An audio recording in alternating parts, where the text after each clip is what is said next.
In a cozy craftsman home overlooking Asheville's Blue Ridge Hills, North Carolina, Margot Freeman, a brilliant commercial real estate broker, kisses her husband, Michael Evans, goodbye before heading to work. Their marriage of 7 years looks perfect from the outside. Laughter, trust, and love. But fate twists when Margot, sitting in her car after a canceled meeting, opens her old Nanny Cam app out of boredom. What she sees changes everything. The timestamp reads 9:47 a.m.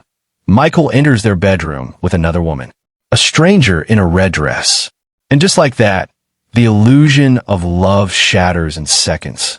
Margot watches in numb disbelief as Michael and the mystery woman, later revealed as Amber Heard, laugh, touch, and make love on her bed with the blue comforter she picked out last spring. Her hand trembles as tears fall uncontrollably. Each kiss they share slices deeper than any blade. She rewinds footage, discovering it wasn't a one-time act. It had been happening for months. Every Tuesday and Thursday, right after she left for work. When Michael texts, "Love you, babe. What do you want for dinner?" she forces herself to reply, "Anything is fine. Love you too." The deception begins. Margot sits alone in the dim light of the parking garage, tears drying on her cheeks. She's a strong woman, independent, smart, and successful. Her mother's voice echoes in her mind. "Never let anyone take your power, baby." That night, she comes home, smiles at Michael, and acts as if nothing's wrong. But behind those calm brown eyes, a storm is building. She decides she won't be the shattered wife begging for answers. She'll be the architect of her revenge. Michael has no idea that the woman he's sleeping beside is quietly planning to destroy him. The next morning, Margot calls in sick and spends the entire day gathering proof. She downloads months of nanny cam footage, screenshots texts, and uncovers hundreds of emails between Michael and Amber, labeled innocently in a folder called Projects. The audacity makes her sick. The messages reveal passion, secrets, and Michael's false promises to leave his wife. Margot creates multiple backups of her evidence, one hidden at work, another in a bank vault. By noon, she knows everything: times, places, and dates. The betrayal is total, but she isn't ready to strike yet. Not until she can take everything that's hers. Over the next few days, Margot becomes a silent actress in her own marriage. She laughs when she must, cooks dinner, and kisses Michael goodnight, all while transferring money, securing assets, and moving her valuables out of the house. She opens a new bank account, discreetly withdraws cash, and removes every trace of her personal treasures, jewelry, documents, and memories. The more she hides, the lighter she feels. The house that once symbolized love now feels like a stage, and she's rehearsing for the final act. 3 weeks later, Margot's secretary announces that a woman named Amber is waiting in the lobby. Shock floods her veins.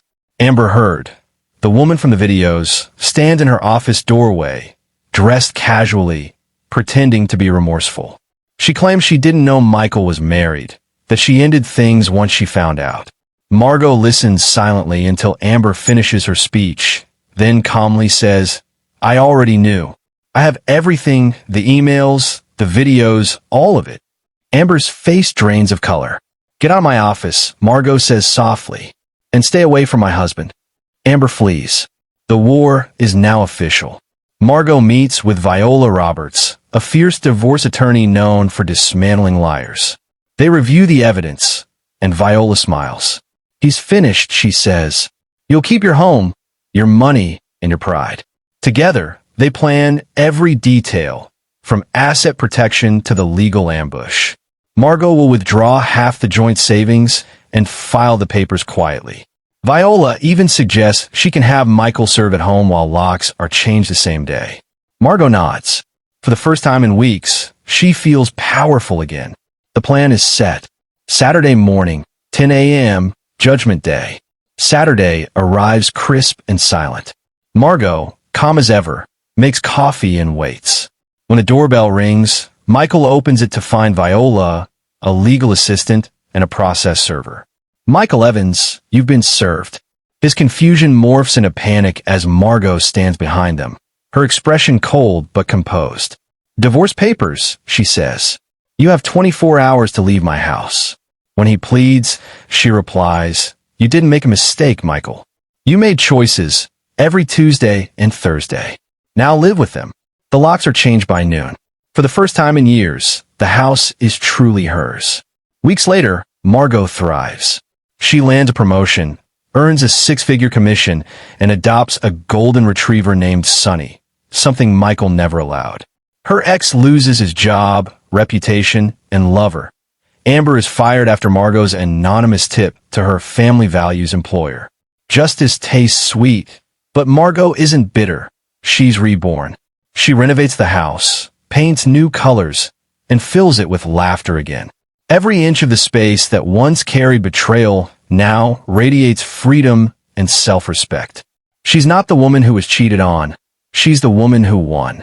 Months later, on a golden morning, Margot takes Sunny to a dog park where she meets Jason Jordan, a charming architect with an easy laugh. Their dogs play as they talk about life, work, and healing. For the first time since her heartbreak, Margot feels the quiet flutter of hope. She isn't looking for love, but maybe love has found her again. As she drives home through the winding mountain roads, sunlight fills her car. The camera that once captured betrayal now sits unplugged. She doesn't need a watch anymore because she finally sees herself clearly.